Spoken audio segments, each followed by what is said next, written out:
বিরতির পর আবার ফেরত এলাম এবং ঈদ মানে কিন্তু শুধুমাত্র কোরবানি বা রোজা হোক, এটার একটি নিত্য অনুষঙ্গ হয়ে দাঁড়িয়েছে সাম্প্রতিক সময়। সেটি হচ্ছে ঘোরাঘুরি।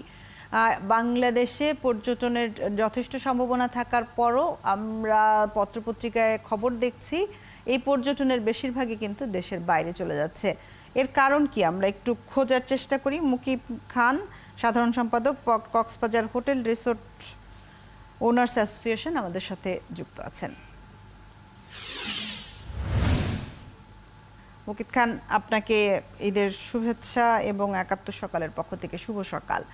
আল্লাহ, ঈদের পরদিন থেকেই তো মোটামুটি চাপটা তৈরি হয়, বিশেষ করে কক্সবাজার, সিলেট, এই সমস্ত জায়গাতে যেখানে পর্যটনের সম্ভাবনা বেশি।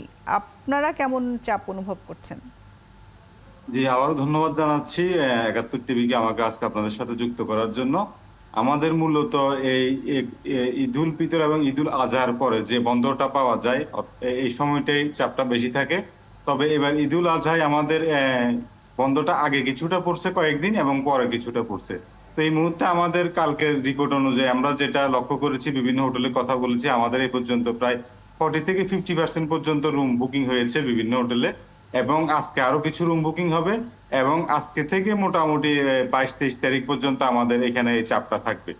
আর এই বাড়তি যখন লোকজন পর্যটক কক্সবাজার আসে, এই ভিড়টাকে সামাল দেওয়ার জন্য আমাদের হোটেল মালিক সমিতি থেকে এবং আমাদের জেলা প্রশাসন থেকে, টুরিস্ট পুলিশ থেকে, জেলা পুলিশ থেকে যে সার্বিক নিরাপত্তার যে ব্যবস্থা, এতটুকু আমরা নিয়ে রেখেছি যাতে কোনোভাবে পর্যটকদেরকে এখানে কেউ হয়রানি করতে না পারে, অতিরিক্ত বাধা আদায় করতে না পারে এবং পর্যটকরা যাতে নিরাপদে নির্বিঘ্নে তাদের ভ্রমণকে উপভোগ করে তাদের গন্তব্যে ফিরে যেতে পারে, এই সার্বিক ব্যবস্থা আমরা রেখেছি এবং মনিটরিং করছি সবসময়। বিষয়টি আপনারা বিগত বছরের তুলনায় এখন মানুষের ঘোরাঘুরির পরিমাণটা আগের থেকে বেড়েছে, কিন্তু আপনাদের কাছে কি মনে হয় যে সেই পরিমাণ পর্যটক বেড়েছে কক্সবাজার কেন্দ্রিক? এখন জন্ম সনদ দিয়ে খোলো বিকাশ স্টুডেন্ট অ্যাকাউন্ট, নিজের বিকাশ নিজে কর। কক্সবাজার কেন্দ্রিক পর্যটন গত বছর খুব ভালো ছিল।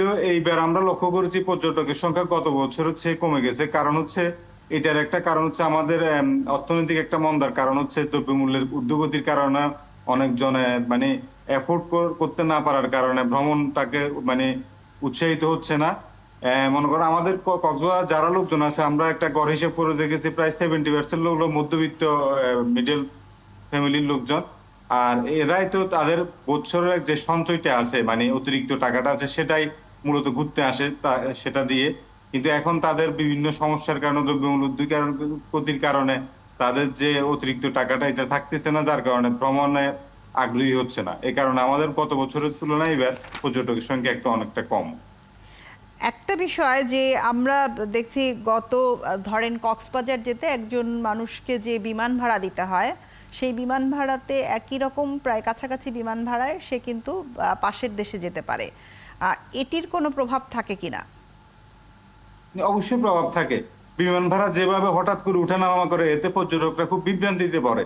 মনে করেন আমাদের কক্সবাজার রুটে অফ সিজন যখন টোটালি মানুষ থাকে না, তখন বিমান ভাড়া থাকে হচ্ছে আপনার 4,500, 5,000। কিন্তু হুট করে যখন সিজন আসে অথবা লোকজনের একটু চাপ হয়, বুকিং বেশি হয়, তখন 10-12 হাজার টাকা হয়ে যায়। তো এই কারণে মানুষ উৎসাহ হারিয়ে ফেলে, বলে যে এত টাকা দিয়ে আমি কক্সবাজার কেন যাবো, আমি তো কলকাতায় যেতে পারি, থাইল্যান্ড যেতে পারি, নেপাল যেতে পারি। এই বিষয়টা আসলে আমাদের যারা পর্যটন মন্ত্রণালয়, ট্যুরিজম বোর্ড, সরকার পক্ষ থেকে এটা আসলে বিবেচনা করা দরকার, বিমান ভাড়াটাকে নিয়ন্ত্রণে রাখার দরকার। আর শুধু পর্যটক কেন, স্থানীয় লোকজন তো তখন ওই সময় বিমানটাতে ভ্রমণ করতে পারে না। এটা অনেক বড় একটা সমস্যার কারণ বলে আমি মনে করি। শুধু কি বিমান ভাড়া, হোটেল ভাড়া এবং অন্যান্য আনুষঙ্গিক খরচ এবং সেই সঙ্গে সুবিধা সবকিছুই কি আমরা বিশ্বমানের করে তুলতে পেরেছি কিনা? বিশ্বমানের বাদ দিলাম, পাশের দেশগুলোর তুলনায় কি আমরা করতে পেরেছি পর্যটন আকর্ষণের জন্য? হ্যাঁ, আমি আবারও বলি আপনাকে, বিশ্বমানের পর্যটনের জন্য যা কিছু দরকার সেটা কক্সবাজার এখনো গড়ে ওঠেনি। তবে একটা আশার আলো আমরা দেখতে পাচ্ছি, আমাদের মাননীয় সরকার প্রধান কক্সবাজারের প্রতি খুবই আন্তরিক। কক্সবাজার অনেকগুলি মেগা প্রজেক্ট চালু আছে, এগুলো যদি হয় ইনশাআল্লাহ কক্সবাজার বিশ্বমানের পর্যটন হবে। যেমন আমাদের রেল লাইন হয়েছে, এখন রেলের কারণে অনেক পর্যটক কিন্তু বেড়েছে। তো আরেকটা যে বিষয়টা আপনি আমাকে বললেন যে শুধু কি বিমান ভাড়া বেশি না অন্যান্য জায়গায় বেশি, হোটেল ভাড়াটা আপনারা যেটা মাঝে মধ্যে শুনেন যে অতিরিক্ত হোটেল ভাড়া আদায় করছে, এটা কিন্তু দুই একটা বিচ্ছিন্ন ঘটনা। আমাদের ম্যাক্সিমাম হোটেলে কিন্তু নির্দিষ্ট পরিমাণ রেট দেওয়া থাকে, এই রেটের অতিরিক্ত নেওয়ার আমাদের কোনো সুযোগই নেই, কারণ আমরা ভ্যাট ট্যাক্সের কাছে সবসময় এটা রিপোর্টটা পেশ করতে হয়। পাশাপাশি যেগুলা ছোটখাটো কটেজ আছে, অ্যাপার্টমেন্ট আছে, যাদের কোনো লাইসেন্স নেই, যারা নিবন্ধিত না, তারা সুযোগ সন্ধানী মৌসুমী ব্যবসায়ী। এরা এই চাপের সময়টাকে কাজে লাগিয়ে অতিরিক্ত ভাড়া নেই, তখনই এই দুই একটা নিউজ হওয়ার কারণে আমরা এই বদনামের শিকার হই। ওভারঅলি আমরা আসলে অন্য যে সেক্টরগুলো অতিরিক্ত ভাড়া নেওয়ার আসলে এখানে সুযোগ থাকে না, বরঞ্চ আমরা সবসময় একটা ডিসকাউন্ট রাখি।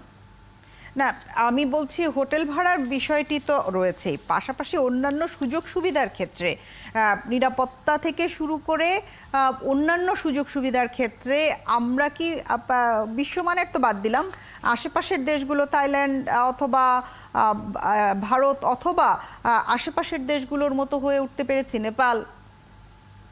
না না, এটা তো আমি আপনাকে আগেও বললাম, আমাদের পর্যটন নির্ভর যে দেশগুলি আছে, পর্যটনের যারা নিয়ে চলে, ওরকম এখন আমাদের ওই গড়ে ওঠে। তবে আমরা সামনের দিকে এগিয়ে যাচ্ছি, ইনশাল্লাহ সামনে হবে। আর আমাদের সার্বিক নিরাপত্তা কিন্তু অনেকটাই ভালো। আপনি যদি কক্সবাজার এখন আপনি সারা রাতও আমাদের বিচের পাশে থাকেন, কোনো সমস্যা হবে না। আমাদের টুরিস্ট পুলিশ এবং জেলা প্রশাসন যথেষ্ট নিরাপত্তার ব্যবস্থা করেছে। পাশাপাশি আমরা ব্যবসায়িকেরাও আন্তরিক চেষ্টা করি সবসময় যাতে পর্যটকরা কোনো ধরনের হয়রানির শিকার না হয়।